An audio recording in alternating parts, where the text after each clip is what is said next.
Assalamualaikum warahmatullahi wabarakatuh. Salam sehat, salam sejahtera, salam bahagia. Bahagia buat kita semuanya. Bismillah, alhamdulillah, la haula wala quwata illa billah.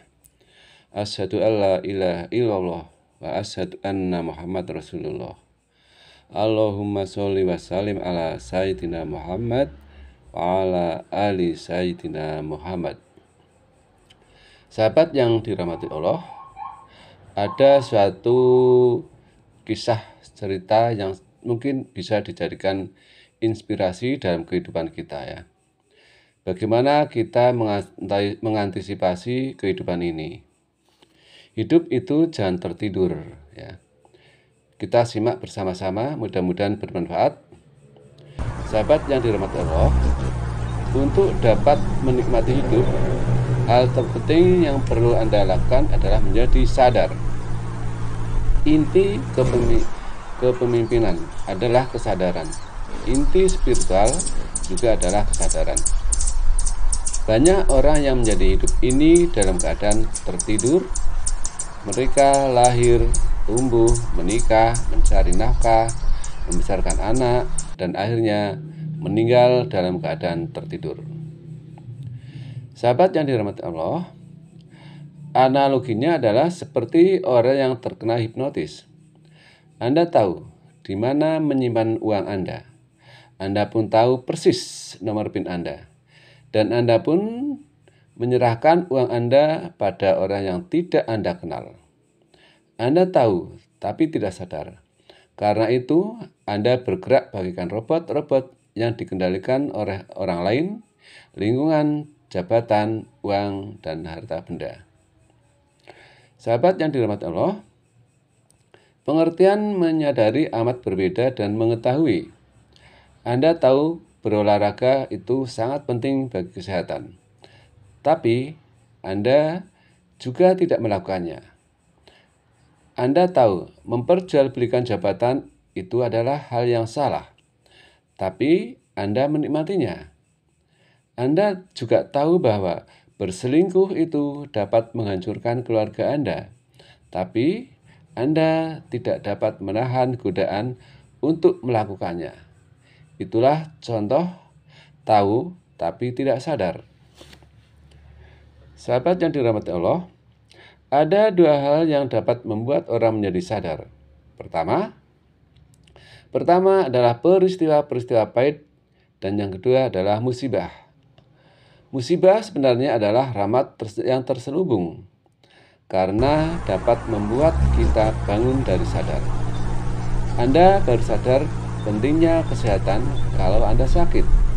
Anda baru sadar pentingnya olahraga kalau kolesterol Anda mencapai tingkat yang mengkhawatirkan. Dan Anda baru sadar menikmati bekerja kalau Anda di PHK. Seorang wanita karir baru menyadari bahwa keluarga jauh lebih penting setelah anaknya terkena narkoba. Seorang sopir taksi pernah bercerita bahwa ia baru menyadari bahayanya judi setelah hartanya habis. Sahabat yang dirahmati Allah, kematian mungkin merupakan satu stimulus terbesar yang mampu menyatakan kita. Banyak tokoh terkenal meninggal begitu saja.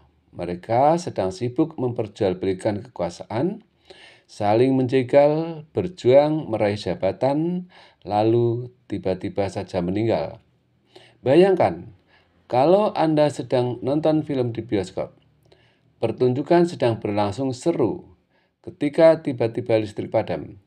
Petugas bioskop berkata, "Silakan Anda pulang, pertunjukan sudah selesai." Anda protes, bahkan ingin menunggu sampai listrik hidup kembali. Tapi si penjaga hanya berkata tegas, "Pertunjukan sudah selesai. Listriknya tidak akan pernah hidup kembali." Sahabat yang dirahmati Allah, itulah analogi sederhana dari kematian. Kematian orang yang kita kenal, apalagi kerabat dekat, kita sering menyadarkan kita pada arti hidup ini.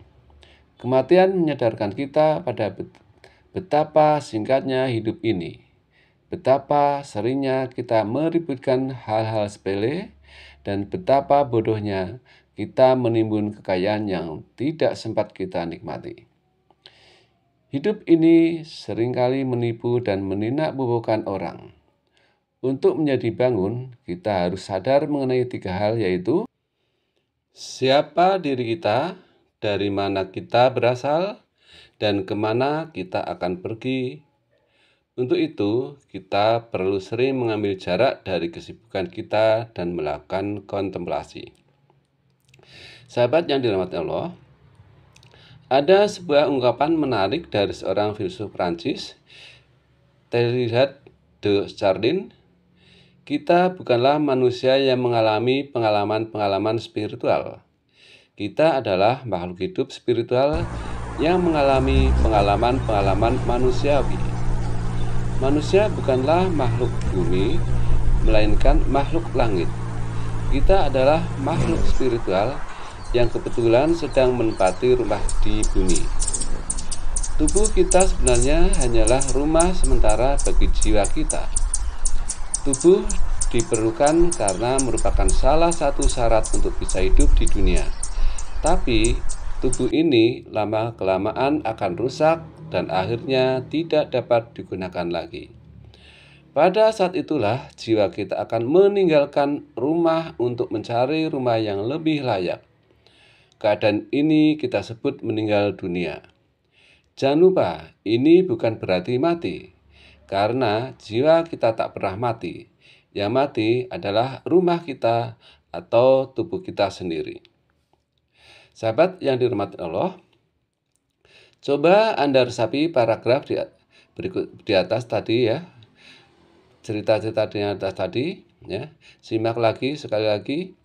Badan kita akan mati, tapi jiwa kita tetap hidup. Kalau Anda menyadari hal ini, Anda tidak akan menjadi manusia yang ngoyo dan serakah.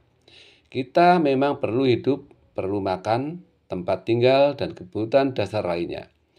Bila Anda sudah mencapai semua itu, semua kebutuhan tersebut, itu sudah cukup. Buat apa sibuk mengumpulkan kekayaan, apalagi dengan menyalahkan jabatan atau hasilnya tidak dapat Anda nikmati selama-lamanya.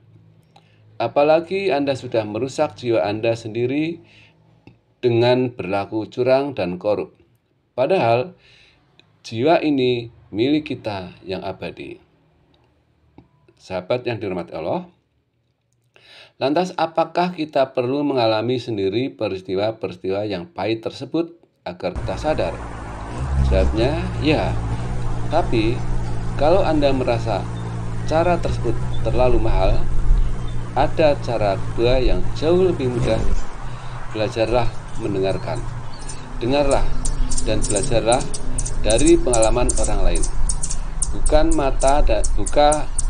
mata dan hati Anda untuk mengerti, mendengarkan, dan mempertanyakan semua pikiran dan paradigma Anda.